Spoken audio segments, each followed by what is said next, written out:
Great day today.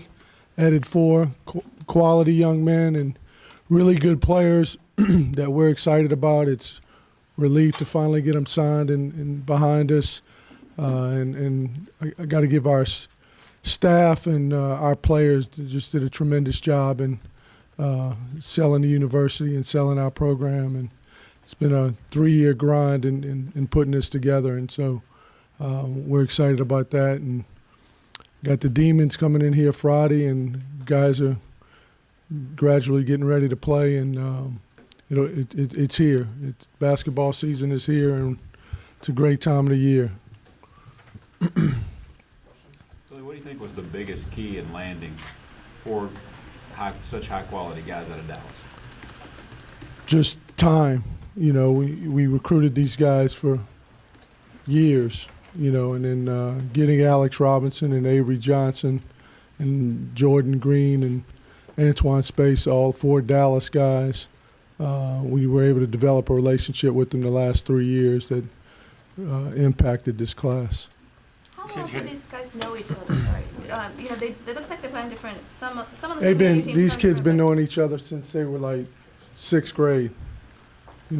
Especially those 4 and then the 2 that we have. So they've known each other, competed against each other, played on the same teams. So all those things played a big key role. And I failed to mention having Jalen Jones, another Dallas guy. So, that's definitely been a big plus for us. You said y'all did a good job really selling A&M, but what were the selling points? Just relationships. I know these kids. I know their parents. I know their brothers and sisters. Kyle Keller did a really good job with DJ Hogue and Tyler Davis, and we've been recruiting these guys for a long time. And I think that's the biggest thing. College basketball recruiting, and it's getting that way in every sport, is the relationships you build with them over the years. And we should get these kids. I said this in the SEC Media Day. We're Texas A&M University in the state of Texas. I think we should get the best players in the state. It may not be every year, but we should be right there. And I think we got our program at a place where every year we'll be able to get that done. I expect to get that done. A lot of the top talent has left the state for a long period of time. You can look back at that and say, did these kids want to stay in? Was that a big selling point for you that they could stay in state? I just think that the fact that you get 1 or 2, and when they come here and they see our facilities and they see the atmosphere at a football game, they see DeAndre Jordan having success, they see Alex Robinson choosing to come here, and we get them on campus enough, and then they start going to Ohio State and Illinois and LSU and some of the other schools, and they visit, and they're like, everything's right down the road. I might as well stay home. There's a definite comfort level. When Tyler Davis committed, that helped us with the other 3, no question. You see the success continuing in Dallas based on where these kids play basketball, both at the AAU level and at the high school level? Yeah, I think so, and I think it should be that way in the whole state, But Dallas, you look back on the Billy Gillispie teams and AC Law, Donald Sloan, Dominic, all those guys that came in back then, Brian Davis, when I look back at the teams that have been successful here and see those teams, and I look at their rosters, and I see it's Texas kids with a sprinkle of some other players, obviously, from other places. But your core is strong in this state, and that's what we need to feed off of if we're ever going to take it to the level I want to get it to. With so much excitement about the recruiting class, and rightly so, but it's the whole idea of actually starting the season seem almost anticlimactic. Timing, it's just that time. Like I said, our players were really involved in recruiting this class. They were a big part, if not the part, to get it done. So they're familiar with these guys. They were a part of it. They're excited about it. But, you know, when I walk out of here, that's over with. So, you know, it's all about Northwestern State from that standpoint. But they understand the significance of the guys that we have, and the fact that they knew them and gotten to know them over the last few years was a big part for us. Coach, what are the challenges you'll see from Northwestern State, a team that's typically a factor in the Southland race? You know, they were 12-6 in the Southland Conference last year, won the championship a couple of years ago. Jalen West is probably one of the better guards in the country, not just the Southland Conference. Against Auburn last year, a team that they beat and went into Auburn and beat. Jalen, I think, had 37 points. And so this is an up-tempo team that can score. They're smaller than us. Hopefully we can take advantage of that. But Mike McConaughey's won a lot of games the last few years, and we've been competing against each other for a while. And they'll come in excited to play and present a lot of challenges for us. Do you think Tyler Davis and Elijah Thomas can play on the court together? Oh, there's no question.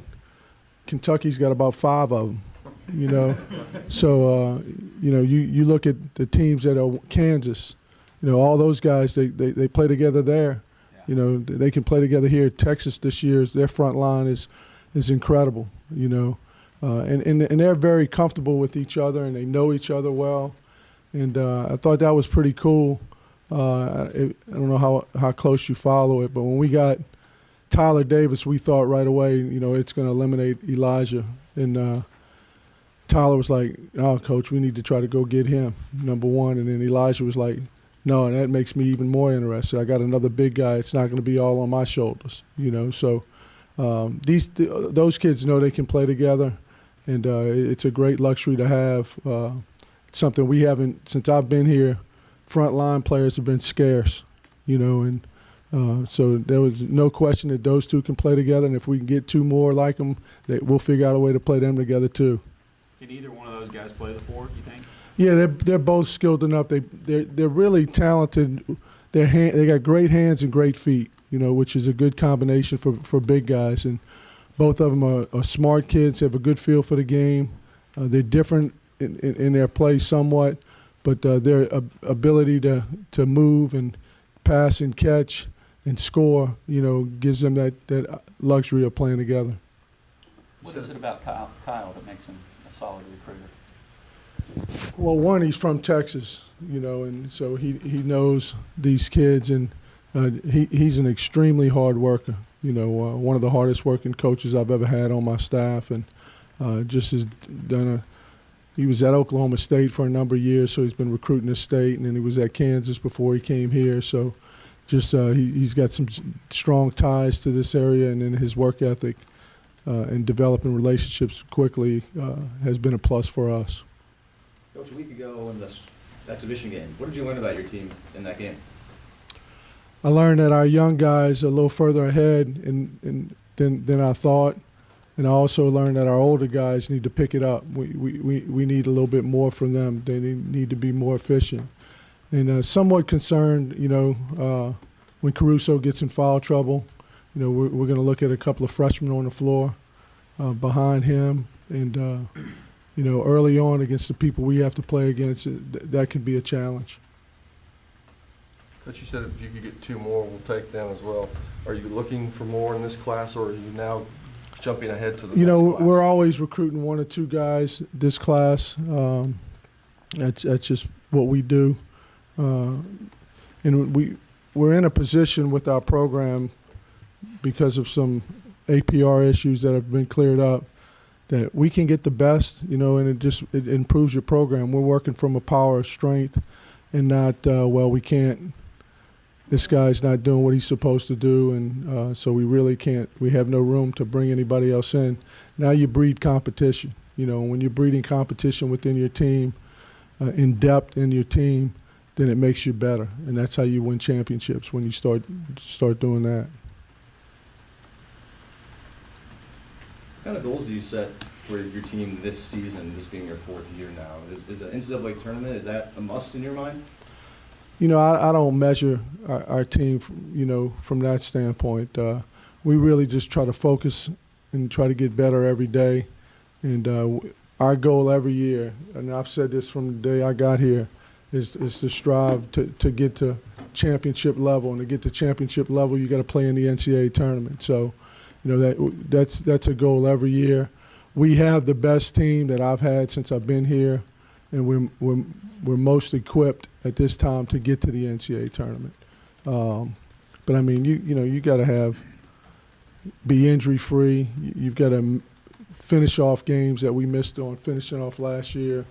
You know, and you got to have some depth to overcome some of the issues we've had in the past. We think we've got that, and that's one of the goals every year for us is to play in the championship round of the NCAA tournament.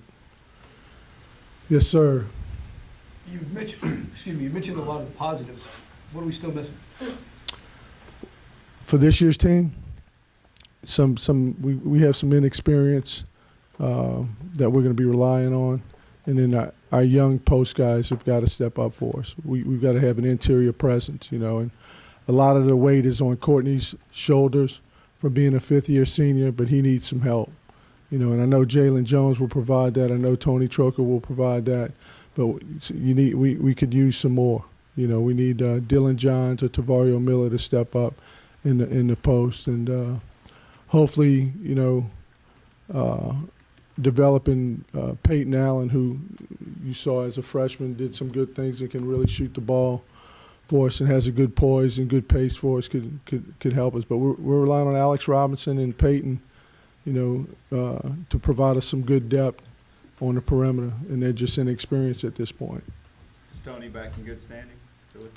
He's doing good. Yeah. We expect him to play this week. So. You talked about Northwestern State. What do you hope to see this Friday in the season opener? Well, you know, much like I said earlier, Northwestern State plays fast. They're one of the most up-tempo teams in the country. I think they were in the top 10 in pace last year. And their guards are really good, you know, and it starts with Jalen West. So, you know, they're going to be quicker at us in a lot of positions, but we hope our size will give them some problems. Do you see their guard play giving your guards some type of test? Jalen West is, you know, he's going to give us a test, you know, right away. You know, that team we played at Texas A&M Commerce, people didn't. Their little guards gave us a test right away. You know, they went in and beat Texas Tech after playing us at Texas Tech the other day. So I mean, Jalen West is better than those guys, and so, you know, we got to keep our guards out of foul trouble, and we got to have a good performance from our young guys. What kind of impact have you noticed already from Rick Stansberry on the recruiting trip? Well, he was prominent in helping us with Elijah Thomas. You know, we've recruited him a long time, and Rick came in here, and we were actually cut out of the top 10. We weren't in Elijah's top 10 in the spring, and the day that happened, I went in there and talked to Elijah and said, I'm going to keep recruiting you, you know. And Rick came in on staff and had a relationship with somebody, close relationship with Elijah, and Rick really did a good job of getting us back right in there and helping us get that done. A lot of people on recruiting trails have their motto, their saying. What did you tell these guys? I know you said you did it for 3+ years, but what was the thing you said specifically to them that they're going to be able to do at A&M that's going to be different from other schools? Well, you know, they see that we've got a good team, we got a good nucleus, you know, and like I said before, when Tyler committed, you know, that was huge because now they see a top guy coming in, a big guy coming in that all these kids respect because Tyler plays with a great motor. He's unselfish, great energy. And they saw that once we got him and they know of the guards we got coming back and how young our guys are, we've got a good nucleus. So being able to impact and be on a good team and compete in the SEC was something that was a little bit different than some of the other schools that recruited them. Coach, with getting to go to the tournament and with your non-conference schedule, have you noticed a little more energy among the players, or, you know, are they talking about that a little bit more this year? We've had really good energy from this team from the beginning, you know, and I said Alex Caruso, he doesn't take any days off. Jordan Green, he brings that kind of intensity. Jalen Jones has been a great addition because he plays with a great energy, so I'm more concerned, and I've got to do a better job. I've changed, and I guess I'm jumping on the Chip Kelly wagon like everybody else from the Philadelphia Eagles about I need to back off and kind of rest my guys a little bit more because we've got guys who bring it every day and go hard, and I don't need Caruso diving on the floor the day before the game. We need him to be in the game and play a lot of minutes. So that we've had great intensity. We have more competitiveness in our practice. Our guys are getting beat up a little more than they did in the past. So I'm hoping to take a page out of that book and back off a little bit and have them rested more and cut practice down. I keep telling them that, but practices grow still. But I'd like to cut them down below 2 hours. But do they see the schedule, and do you hear them talking about that like more than you would have in the past? Yeah, because they understand. Alex Caruso, Jordan Green, they've been through it. They're older, and they understand the sense of urgency now. As freshmen and sophomores, you tell kids that there are no easy games. Texas A&M Commerce is good, and the older guys believed us. The younger guys weren't sure. But when you become a junior and a senior, you realize you got to prepare every day, and there's a sense of urgency with those guys that we didn't necessarily have, the first few years. Since they didn't get to see him in the exhibition game, what can fans expect to see from Tony? And also, has there been kind of a more anticipated debut, for lack of a better word, I guess, from the player? Yeah, he can block shots. He can score. He's a little frail right now. He's got to get stronger. But you'll see a guy who has a good basketball IQ. He made 2 threes in our maroon and white scrimmage. And he's capable of making a shot. We have to put him more around the basket because, like most foreign kids and Europeans, they like to face up and play on the perimeter. But just a 6'10" guy that can do some things that we haven't had anybody do from a skill set, just passing, catching, blocking shots. Just got a real good feel for the game.